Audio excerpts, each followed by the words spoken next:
Assalamualaikum warahmatullahi wabarakatuh. Nama saya Afal Dosidan Abrar dari kelas 12 IPA 2, nomor absen 12. Saya akan menyampaikan dakwah tentang kerajaan-kerajaan Islam di Pulau Jawa. Kerajaan Islam di Indonesia diperkirakan kejayaannya berlangsung antara abad ke-13 sampai dengan abad ke-16. Berkembangnya kerajaan-kerajaan tersebut dikarenakan maraknya lalu lintas perdagangan laut yang terjadi.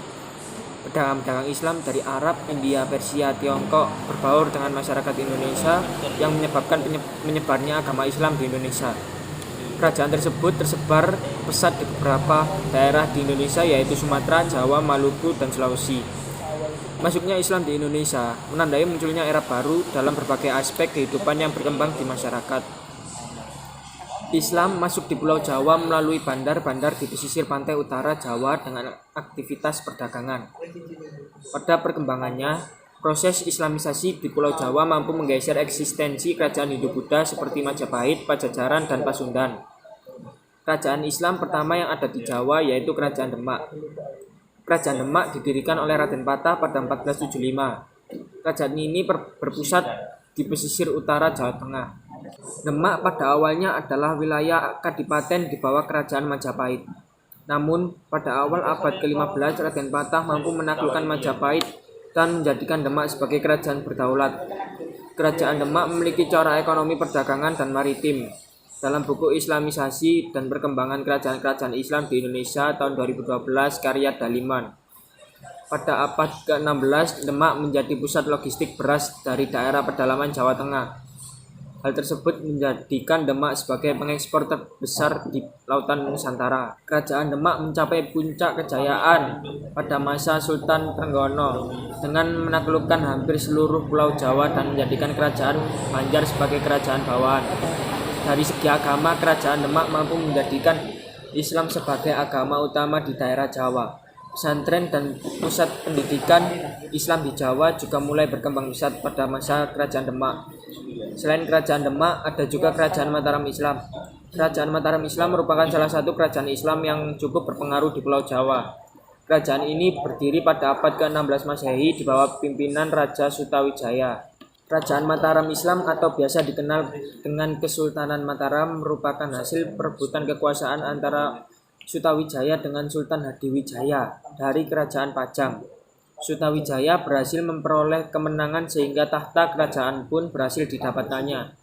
Sejarah berdirinya Kerajaan Mataram Islam mulanya Kerajaan Mataram Islam merupakan kerajaan Pajang yang memiliki wilayah kekuasaan di Mataram. Wilayahnya cukup luas yaitu sepanjang Pulau Jawa hingga Madura. Saat itu Sultan Hadiwijaya, Raja Kerajaan Pajang, melantik Ki Ageng Pamanahan menjadi bupati di wilayah Mataram. Pelantikan ini sebagai imbalan atas keberhasilan Ki Ageng Pamanahan membunuh Arya Penangsang di Jipang Panolan. Kemudian Sultan Hadiwijaya mengangkat anak dari Ki Ageng Pamanahan, yakni Sutawijaya. Hingga pada tahun 1575 Ki Ageng Pamanahan wafat dan jabatannya sebagai Bupati Mataram digantikan oleh anaknya Sutawijaya. Ternyata Sutawijaya tidak puas dengan jabatannya saat itu. Ia berniat ingin menjadi raja kerajaan Pajang dan merebut kekuasaan Sultan Hadiwijaya dengan memperkuat sistem pertahanan di wilayah Mataram. Tentu saja Sultan Hadiwijaya tidak menyukainya, hingga terjadilah peperangan kekuasaan di antara mereka berdua. Perang dimenangkan oleh Sutawijaya karena kondisi Sultan Hadiwijaya sedang tidak sehat saat itu. Selang beberapa waktu Sultan Hadiwijaya pun wafat. Menantu Sultan Hadiwijaya yang menjabat sebagai Bupati Demak, yakni Pangeran Panirit, datang menuju Pajang untuk merebut tahta kerajaan. Namun pasukannya berhasil dipukul mundur oleh pasukan kerajaan Pajang di bawah pimpinan Sutawijaya. Tahta kerajaan berhasil didapatkan Sutawijaya, kemudian ia pun memindahkan pusat pemerintahan kerajaan Pajang ke wilayah Mataram. Pada saat itulah, tepatnya pada 1586, Kerajaan Mataram Islam berhasil didirikan sebagai salah satu kerajaan Islam yang cukup berpengaruh di Indonesia. Kerajaan Mataram Islam meninggalkan beberapa jejak sejarah yang masih terlihat hingga saat ini. Salah satunya Kampung Mantaraman di Jakarta. Sistem persawahan di Jawa Barat dan batas administrasi wilayah yang masih diberlakukan hingga kini. Selain itu, ada beberapa peninggalan Kerajaan Mataram Islam juga yang masih bisa disaksikan hingga kini, yaitu Pasar Kota Gede, Masjid Agung Negara di Yogyakarta, Kompleks Makam Kerajaan Imogiri di Bantul, Jogja, hingga Masjid Agung Surakarta di Solo. Ketiga yaitu Kerajaan Banten. Kerajaan Banten adalah salah satu kerajaan Islam di Pulau Jawa. Kerajaan ini menguasai wilayah Banten yang terletak di barat Pulau Jawa. Sebelumnya wilayah Banten merupakan bagian dari Kerajaan Sunda yang bercorak Hindu.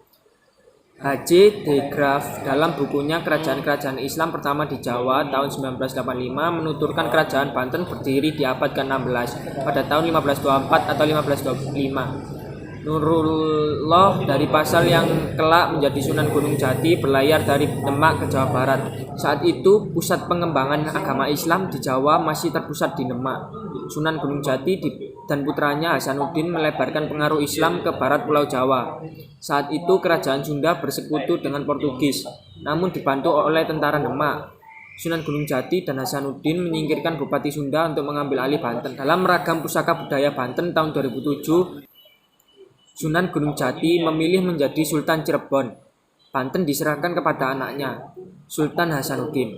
Ia diangkat sebagai Sultan Banten pada 1552. Di bawah pemerintahannya, Kerajaan Banten mengalami perkembangan pesat. Banten melepaskan diri dari Demak. Banten juga menjadi pusat perdagangan di barat Pulau Jawa.